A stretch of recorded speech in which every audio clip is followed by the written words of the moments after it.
SK news Mulbagal digital ಸುದ್ದಿ ವಾಹಿನಿಗೆ ಸ್ವಾಗತ. ವಿರೋಧಿ ಕೇಂದ್ರ ಮತ್ತು ರಾಜ್ಯ ಸರ್ಕಾರಕ್ಕೆ ಹೇಳಿ ಧಿಕ್ಕಾರ. ಬೇಕೇ ಬೇಕು. ರೈತ ವಿರೋಧಿ ರಾಜ್ಯ ಮತ್ತು ಕೇಂದ್ರ ಸರ್ಕಾರಕ್ಕೆ ಹೇಳಿ ಧಿಕ್ಕಾರ. ಮುಂಗಾರು ಚಟುವಟಿಕೆ ಸಮಯದಲ್ಲಿ ರಸಗೊಬ್ಬರ ಏರಿಕೆ ಮಾಡಿರುವ ಕೇಂದ್ರ ಸರ್ಕಾರಕ್ಕೆ ಹೇಳಿ ಧಿಕ್ಕಾರ. ಬೇಕೇ ಬೇಕು. ಬೇಕೇ ಬೇಕು. ಸರ್ಕಾರಂತೆ ಸರ್ಕಾರ, ಕಾನೂನಂತೆ ಕಾನೂನು. ರೈತ ವಿರೋಧಿ ಕೇಂದ್ರ ಮತ್ತು ರಾಜ್ಯ ಸರ್ಕಾರಕ್ಕೆ ಹೇಳಿ ಧಿಕ್ಕಾರ. ಈ ಕೂಡಲೇ ರಸಗೊಬ್ಬರಗಳ ಇಳಿಕೆ ಮಾಡಲೇಬೇಕು.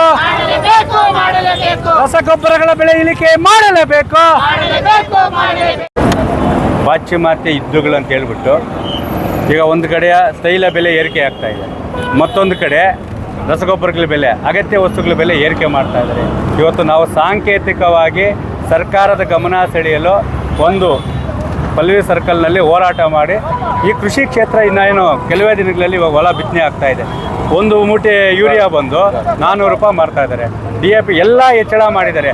ಆ ಥರ ಹೆಚ್ಚಳ ಮಾಡಿದಾಗ ನಾವು ಕೃಷಿ ಕ್ಷೇತ್ರದ ಮೇಲೆ ಏನು ಬಂಡವಾಳ ಹಾಕಬೇಕು? ಕೃಷಿ ಕ್ಷೇತ್ರ ವಿಮುಕ್ತಿ ಅಂದರೆ ಮುಂದಿನ ದಿನಗಳ ಊಟಕ್ಕೆ ಅವತ್ತು ನಾವು ತಟ್ಟೆಗಳು ಇಟ್ಕೊಂಡು ಬಿಟ್ಟೇ ಬಿಡೋಕ್ಕಾಗಲ್ಲ. ಅದರ ಜೊತೆಗೆ ನಾವು ಕೇಳ್ತಾ ಇರೋದೇನೆಂದರೆ ಅಗತ್ಯ ವಸ್ತುಗಳು. ಈಗ ನರೇಗಾನೂ ಇಲ್ಲ, ಮನರೇಗಾನೂ ಇಲ್ಲ, ದುಡಿಯೋಕೆ ಕೆಲಸ ಇಲ್ಲ. ಆ ವಿಷಯದಲ್ಲಿ ಅಗತ್ಯ ವಸ್ತುಗಳು ಅಕ್ಕಿ ಇರಬೇಕು, ಜೋಳ ಇರ್ಬೋದು, ಹೆಚ್ಚಳ ಮಾಡೋದು ನಾವು ಎಲ್ಲಿಗೆ ಹೋಗೋಣ?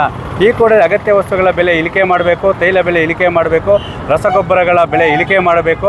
ಜನಸಾಮಾನ್ಯರು, ರೈತರ ಮತ್ತು ಕೂಲಿ ಕಾರ್ಮಿಕರ ಒಂದು ಜೀವವನ್ನು ರಕ್ಷಣೆ ಮಾಡಬೇಕಂತೇಳಿ ನಿಮ್ಮ ಮುಖಾಂತರ ಮಾನ್ಯ ರಾಷ್ಟ್ರಪತಿಯವರಿಗೆ ಮನವಿ ಮಾಡ್ತಾಯಿದ್ದೀವಿ. ಮುಂದಿನ ದಿನಗಳಲ್ಲಿ ಏನಾದರೂ ನಮ್ಗೆ ನ್ಯಾಯ ಸಿಕ್ಕಿಲ್ಲ ಅಂದರೆ ರಾಷ್ಟ್ರೀಯ ಹೆದ್ದಾರಿಗಳನ್ನು ಜಾನುವಾರುಗಳ ಸಮೇತ ಬಂದ್ ಮಾಡುವ ಎಚ್ಚರಿಕೆಯೊಂದಿಗೆ ನಿಮ್ಮ ಮನವಿ ನೀಡಿ ಅವ್ರಿಗೆ ಮಾಡ್ತಾಯಿದ್ದೀವಿ. ಪಾಶ್ಚಿಮಾತ್ಯ ಯುದ್ಧದ ನೆಪದಲ್ಲಿ ಇವತ್ತು ಕೇಂದ್ರ ಮತ್ತು ರಾಜ್ಯ ಸರ್ಕಾರ ರೈತರ ಮತ್ತು ಜನಸಾಮಾನ್ಯರ ಜೀವನ ಜೊತೆ ಚೆಲ್ಲಾಟವಾಡ್ತಾ ಇದ್ದಾರೆ. ತೈಲ ಬೆಲೆ ಏರಿಕೆ ನಿರಂತರವಾಗಿ 10 ಪಟ್ಟು ಹೆಚ್ಚಳ ಮಾಡಿದ್ದಾರೆ.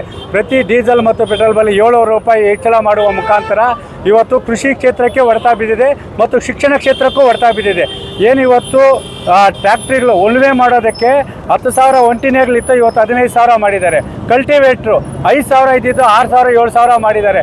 ರೈತರು ಎಲ್ಲಿ ಹೋಗಬೇಕು? ಇವು ಮುಂಗಾರು ಕೃಷಿ ಬಿತ್ತನೆ ಕಾರ್ಯ ಆರಂಭವಾಗ್ತಾ ಇದೆ. ರೈತರ ಜೊತೆ ಚೆಲ್ಲಾಟವಾಡ್ತಾ ಇದ್ದಾರೆ. ಅದರ ಜೊತೆಗೆ ಮುಂಗಾರು ಕೃಷಿ ಆರಂಭವಾಗಿದೆ, ಕೃಷಿ ಚಟುವಟಿಕೆ.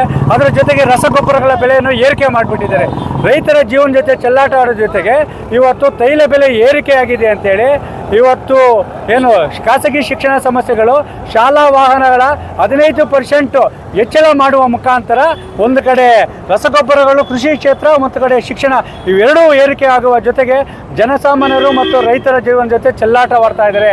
ಮತ್ತು ದುಡಿಯುವ ಕೈಗೆ ಕೆಲಸ ಇಲ್ಲ. ಇವತ್ತು ನರೇಗಾ ಮನರೇಗಾ ಅಂತ ಹೇಳ್ಬಿಟ್ಟು ಗಲಾಟೆ ಮಾಡಿಕೊಂಡು ಇವತ್ತು ಅವ್ರ ಕೈಗೆ ದುಡಿಯೋ ಕೈಗೆ ಕೆಲಸನೂ ಇಲ್ಲ. ಇವತ್ತು ಮಕ್ಕಳ ಎಜುಕೇಷನ್ ನೋಡೋದಾ ಇಲ್ಲ ಜೀವನ ನೋಡೋದಾ? ಅಗತ್ಯ ವಸ್ತುಗಳು ಬೇಳೆ ಇರ್ಬೋದು, ಅಕ್ಕಿ ಇರ್ಬೋದು, ಎಣ್ಣೆ ಇರ್ಬೋದು, ಇವು ಕೂಡ ನಿತ್ಯದ ವಸ್ತುಗಳನ್ನು ಸಹ ಏರಿಕೆ ಮಾಡಿ ಇವತ್ತು ಅಚ್ಚಾದೀನ ಅಂತ ಹೇಳ್ಬಿಟ್ಟು ಜನಸಾಮಾನ್ಯರಿಗೆ ಬಚ್ಚಾದೀನ ಮಾಡಿಬಿಟ್ಟಿದ್ದಾರೆ. ಆದರೆ ಇವತ್ತು ನಮ್ಮ ಜನಸಾಮಾನ್ಯರು ಎಚ್ಚೆತ್ಕೊತಾ ಇಲ್ಲ. ಅಂಧ ಭಕ್ತರು ಯಾರೂ ಈಚೆ ಬರ್ತಾ ಇಲ್ಲ. ಯಾಕಂದರೆ 1,000 ರೂಪಾಯಿ ಡೀಸೆಲ್ ಆದರೂ ಪೆಟ್ರೋಲ್ ಆದರೂ ಅವ್ರು ಮಾಡ್ತಾರೆ. ಆದರೆ ಜನಸಾಮಾನ್ಯರ ಹೊರೆ ಏನು? ನಾವು ಕೇಳ್ತಾ ಇರೋದಂದ್ರೆ ಜನಸಾಮಾನ್ಯರೇ ಹೇಳಿ ಎದ್ದೇಳಿ. ಈ ಒಂದು ತೈಲ ಬೆಲೆ ಮತ್ತು ರಸಗೊಬ್ಬರಗಳ ವಿರುದ್ಧ ಜನಸಾಮಾನ್ಯರು, ರೈತರು ಸರ್ಕಾರಗಳ ವಿರುದ್ಧ ಸೆಟೆದು ನಿಂತು ಹೋರಾಟಕ್ಕೆ ಮುಂದಾಗಿ ನಿಮ್ಮ ಹಕ್ಕನ್ನು ನೀವು ಪಡೆದುಕೊಳ್ಳೋದಾದರೆ ಮುಂದಿನ ದಿನಗಳೆಲ್ಲ ನಾವು ಭಿಕ್ಷೆ ಬೇಡಬೇಕಾದ ಪರಿಸ್ಥಿತಿ ಇದೆ. ನಾವು ಕೇಂದ್ರ ಮತ್ತು ರಾಜ್ಯ ಸರ್ಕಾರಕ್ಕೆ ನಾವು ಎಚ್ಚರಿಕೆಯ ಗಂಟೆ ರೈತರನ್ನು ನೀಡ್ತಾ ಇದ್ದೀವಿ. ರಸಗೊಬ್ಬರಗಳ ಬೆಲೆ ಇಳಿಕೆ ಮಾಡಬೇಕು. ಮುಂಗಾರು ಕೃಷಿ ಪ್ರಾರಂಭವಾಗಿದೆ. ಅದರ ದುಪ್ಪಟ್ಟು ಬೆಲೆ ಮಾರಾಟ ಮಾಡಿದ ರೈತ ಕೃಷಿಯಿಂದ ವಿಮುಕ್ತಿ ಹೊಂದ್ತಾನೆ. ಮತ್ತು ಜನಸಾಮಾನ್ಯರಿಗೆ ಮತ್ತು ಶಾಲಾ ಶಿಕ್ಷಣಕ್ಕೆ ತೊಂದರೆ ಆಗುವಂತಹ ತೈಲ ಬೆಲೆಯನ್ನು ಇಳಿಕೆ ಮಾಡಿ ಜನಸಾಮಾನ್ಯರ ರಕ್ಷಣೆ ಮಾಡುವಂಥ ಅಗತ್ಯ ವಸ್ತುಗಳನ್ನು ಇಳಿಕೆ ಮಾಡಬೇಕು. ಇಲ್ಲವಾದರೆ ಮುಂದಿನ ದಿನಗಳಲ್ಲಿ ಜನಸಾಮಾನ್ಯರು, ರೈತರೇ ಕಾನೂನನ್ನು ಕೈಗೆತ್ತಿಕೊಳ್ಳುವ ಕಾಲ ದೂರ ಇಲ್ಲ ಅಂತೇಳಿ ಎಚ್ಚರಿಕೆ ನೀಡ್ತಾ ಇದ್ದೀವಿ.